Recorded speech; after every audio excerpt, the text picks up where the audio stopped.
Good morning, everyone. Welcome to the Investing Bros live Wednesday morning show. I am here. Normally, I'm not here on the Wednesday morning shows, but I figured it was a time to go ahead and get this political stuff maybe a little out of our system. We got to still talk about it, but hopefully very soon we're getting back purely to crypto. But in case you have not heard, it's not technically official, but everything is kind of looking that way. The AP has reported Donald Trump is above that 270-point threshold that is required to declare the president of the United States. We have not heard from Kamala Harris, although there's expectations that she should be speaking this morning.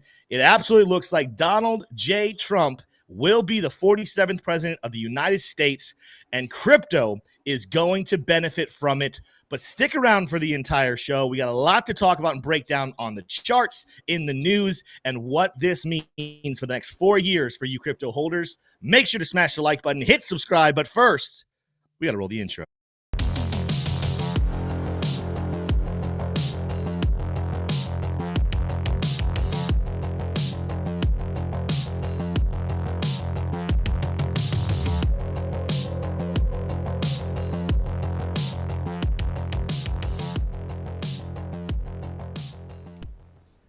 What is going on, boys? Good morning, good morning, good morning. We got the American flag here behind Crux, the nice orange Bitcoin shirt with a Texas logo on it.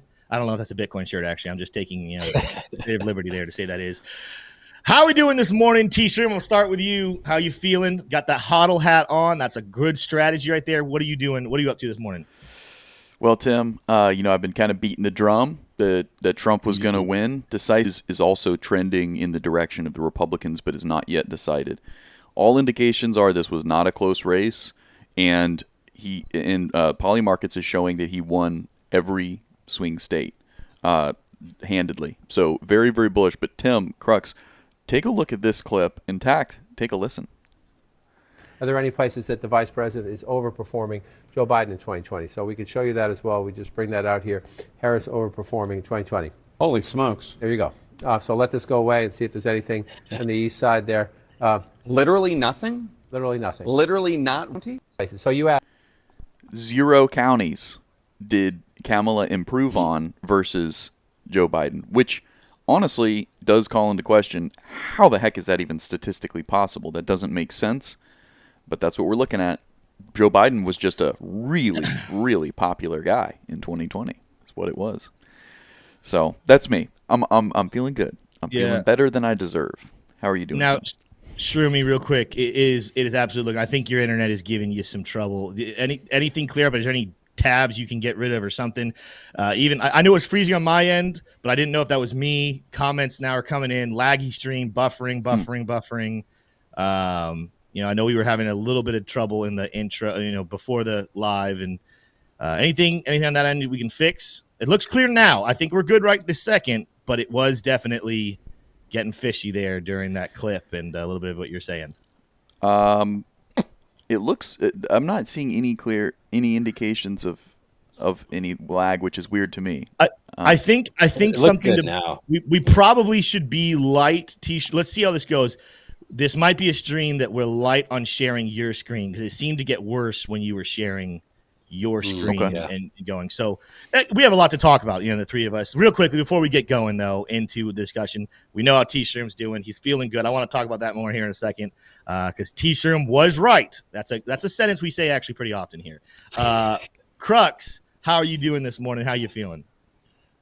Tim, I don't know if you heard Monday morning, 5 minutes before I went on the live stream, I actually lost my tooth, right? No way. I bit into a protein bar and it came out. So I took the safer route. I grabbed me a protein shake, and that's what we're going with this morning. But I'm doing great other than that.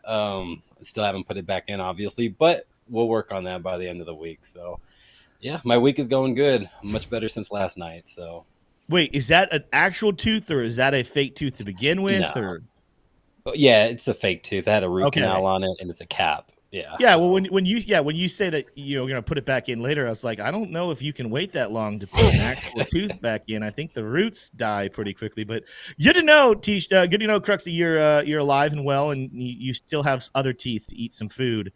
But yeah, maybe stick to the protein shakes for a little while. Build up that strength to hold the tooth. Now I want to go back to T-Shroom. and kind of comment. And I think it froze on me again here. I can hear Oh, you. man. All right. Well, I think the visual is kind of freezing there. What I wanted to comment here, T. Shroom has been calling a lot of things right when it comes to this political front. He not only called a landslide victory in terms of points, which I think is going to happen, even though there's several states that are still kind of waiting to come in with who won and who lost. But he also predicted that there would be a landslide in the voting as a whole. And that was where I know myself, I know other people on here, kind of were like, I don't know if we're going to go that far. Kamala might still win the popular vote. It's looking like Donald Trump's going to easily win the popular vote as well. Massive statement for America as a whole. But even more so, it's not like the mainstream media had scored any wins recently in terms of trust from the American people. But even more so, I mean, I didn't trust polls to begin with, but what American will trust polling in the future whatsoever? I mean, what's the point of even polling in future elections? It has shown to be ridiculously unreliable at actually helping people understand who's going to be winning any type of elections. Any thoughts you guys have on that before we get into what this result kind of means for crypto and what charts are looking like?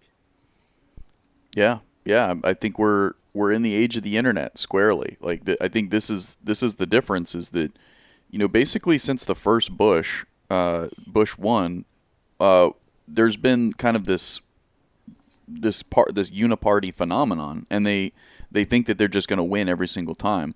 Well, folks like Bernie Sanders and Donald Trump, anti-establishment candidates, are challenging that, and they're showing that with the power of the internet, not ABC, not NBC, not CBS, and not CNN, the power of the internet, you can disrupt this uniparty that exists. And I think, put simply, that's kind of the thinking that I've had, and that kind of made it very obvious to me that it was going to be a landslide victory.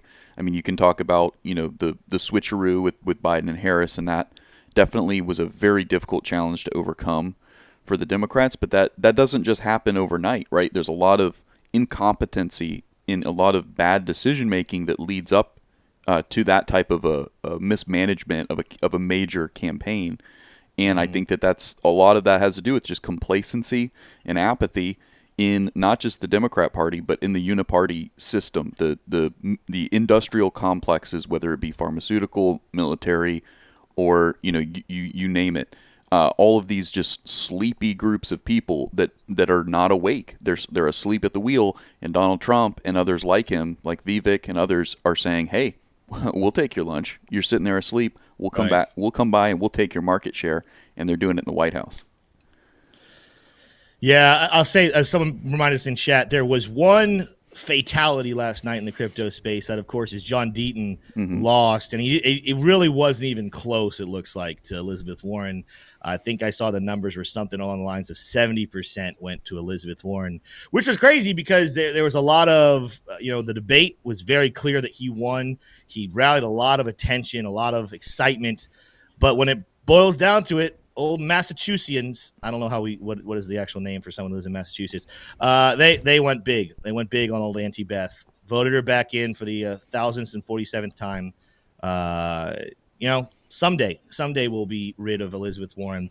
That being said, as much as that was a loss and we were really hoping to see in the Senate, it doesn't look like Elizabeth got a lot of her friends to join her, right? Doesn't matter. It still looks like we're going to see a pretty pro-crypto, very helpful Senate. We're going to talk more about that here in just a little bit.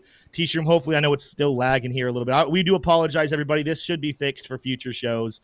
Just seems like the internet's a little bit catchy this morning. Yeah, completely out yesterday. There was like a 5-minute period where the internet just completely crapped out. So I'm not sure what's going on, but we'll get that.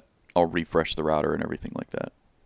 Yeah, if we struggle, we might end up having to call this stream a little early, but hopefully it works. Go ahead and share my screen. Let's take a look at some charts very quickly and then get back into some discussion here. And I don't know if it's up or not again because it's kind of laggy. Tell me when you see my screen. Yeah, this is fun. All right, look at that. Pixelated Tim, pixelated screen. It's up. You're good. All good stuff. All right, here we go, guys. If you did not know, if you were not aware of this, last night, Bitcoin before any announcement, before it was clear that Donald Trump was winning, it just looked like he was going to win still. We ended up eclipsing new all-time highs, going above $75,000. In fact, the high was $75,400. We have pulled back here slightly, obviously, this morning, but coming and looking at the hourly chart, this is something we told you guys. If Donald Trump did win, if it looked like that was going to end up happening, this was going to be a massively bullish chart. And even with this pullback this morning, there's something I want everyone to be monitoring. I got to go to the 15-minute chart to look at this.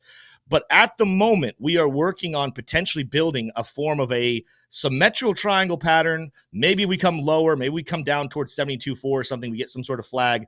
But at the moment, it's looking like some form of a pennant is going on in play. We'll monitor this as time goes on, but what's important about this is whether this ends up being a pennant, whether this ends up being a descending channel, or some sort of like symmetrical triangle pattern like this. What we're watching is a bull flag, bull pennant play out, that if it ends up going where it should, again, with not only a Donald Trump presidency, you got to remember tomorrow we're also getting results about what the interest rates will look like, more than likely getting a cut. We very well could see a push up closer towards 80,000 within the next 24 to 48 hours or so, coming up here, 79,180, again, close to $80,000 there. If that happens, I'll tell you this right now. We said this last night during our private stream. I'm not certain yet that we absolutely will be in the 80s, but if we get into the 80s and start pushing towards 90, right? I think at this point, a $100,000 Bitcoin by the end of the year is a pretty realistic target. But if we can get into the 80s, high 80s or 90s by this weekend, there's an absolute chance that that crazy call we made a couple of days ago, where you look at the history of this time frame, if you go and look at back in 2020, let's go back and examine this and explain what my thought is here. If you go back to where we were 4 years ago, we would go on over the next 2 months to rally before the end of the year 170%. Okay.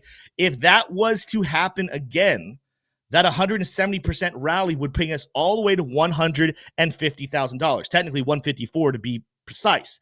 I think that's a little high. I don't think that's going to actually happen. But if we go ahead and start pushing up into those 90s by this weekend, and we still have the majority of November and all of December to continue that rally, maybe that 120 to 150 range is not out of the equation for a rally here before the end of the year. I'll also say if we get to 150K before the end of the year, that also might play a major role in changing predictions about just how high Bitcoin could be by the end of this bull market as a whole. But we'll keep you posted on that. What you need to know in the short time frame is, yes, we have a small pullback in play this morning. We're kind of retesting the former all-time high that we had way, way back. Oh, I got to scroll out here again, go to a longer time frame. The high that we had way back in March. But a lot of even short-term signs are still pointing towards a big rally here in the next 24 hours or so. So stay posted on that. Let's just go through and see how some other projects have performed. Not do in-depth technical analysis, but just review what's going on. Ethereum has popped up back over 2,600, but it's still within that symmetrical triangle pattern that we're monitoring. It hit our level of support here just a couple of days ago. Now we need to get back above this red level. It's going to be somewhere in the world of $2,700. We need to get back above 2,700 and start to make moves to the upside. It also would be good probably to just go ahead and get above that daily smart trail, and there's all these breaker blocks in play. We're really talking about 3,000 if you want to get comfortable with Ethereum. But again, the signs are there, and if we are right about how history, if we're right that history will repeat itself, Ethereum should be about to pop off for a special run in the next couple of weeks. Keep posted on that one. Solana back up here above 187. This was a level that we said to keep an eye on, but look at that blue line. This was the exact line we talked about the other day that we need to break to feel bullish about Solana once again. We've broken. We have a candle now above this red trend line, right? So this descending resistance, we're above that. But there's a nice fat order block right in here, back from the July highs. Let's get above this order block. Let's get above 190, and Solana is going to be looking nice and bullish once again. Some other big performers to keep an eye on. Sui is back to threatening new all-time highs. It's back up into high. I think Sui's just going to go ahead and keep making moves. A lot of others. I love what Ando's doing. Looks like we lost our connection there. I'm not sure if we're live anymore at all. Sorry, bros. This one's rough. I'm not sure what's going on here. Okay. Alrighty. Can you So guys hear it me? didn't rug the stream; it just rugged us. I guess so. Yeah, I think there's been some issues with Ecamm. Yeah, with maybe our they're working. Maybe our they're software. fixing it. What was the last thing you heard from me? I was doing the TA and then I looked down and said it Yeah, reconnect. you're talking about SWE. Oh, I was talking about SWE. Yeah. Okay. I don't- So I think- probably 20 seconds of TA. I think this without is it a. Yeah, I think these are server issues. I think this is our software server and potentially YouTube is just ingesting a lot of coverage right now. A lot of videos Hopefully being not. uploaded and. Hopefully that's not the problem. But well, if people are asking, can I repeat SWE? You have my screen again here, T-Shroom. Yep. I didn't say a whole lot other than we're threatening all-time highs again. We've set some now strong support around $2.12, $2.13. Major order block in play right there. But again, I think that we're going to see some big strength coming into SWE. We're wrestling with that smart trail. We told you guys we got to get above this order block and then above that smart trail here on 235. When that happens, it's going to be a nice run for SWE. Look at the daily chart. Just had a bullish cross. We're looking, it's not a buy signal necessarily, but we're seeing a lot of room to the upside on our RSI and our Luxago oscillator. I would not be entering a long-term short on SWE. Maybe you find some sort of scalp on like a 5-minute chart or something, but the longer time frames are absolutely bullish here on SWE, one of the hottest altcoins right now. Something I said before, I think you didn't get any of this. There's other coins I'm really excited about. We might look at these ones later today. We got AVAX up 10%, Ondo up 11%. Some big movers, but let's look at the coin of the, I don't know if I want to say week or not, but Dogecoin. I mean, Dogecoin has been tearing up and doing some crazy things. It peaked out last night right at 20, right below 22 cents, right? So this is something that we talked about. The first level of defense for the bears was going to be here around 17 cents. Then we said, hey, look for these take profits, maybe as high as 22.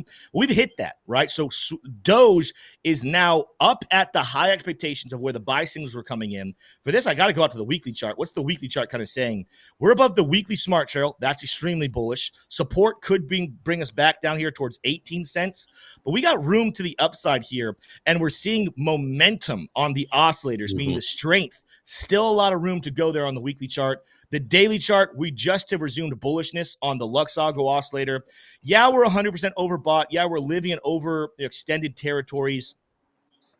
We'll see how that one plays out. It looks like we're on track. And if you guys are watching this Luxago oscillator, it looks like we're on track for a double bearish divergence where we had one right here with a higher high in price action, but lower highs. There's a chance we end up seeing some form of correction here on Doge, and it would make sense. I mean, Doge can't just be parabolic for weeks on end. We're probably going to have to pull back. And again, that pullback, would not be surprised to pull back to this high from October 29th, come back down towards 18 cents, reclaim that as support, and then potentially Doge continues its epic rally. Crypto is up and winning just as we expected it would under a Donald Trump win. That being said, though, T-Shroom, let's go ahead and transition here. It's been an interesting stream, all right? So the internet is fighting against us, but we're going to continue on to the best of our ability. I know there's some other stories, especially I know, Crux, you had one. Tesla has some heavy expectations and some big things happening. Why don't you go ahead and take away, Crux? What's happening with Tesla? Yeah, you'll need to share your screen as well.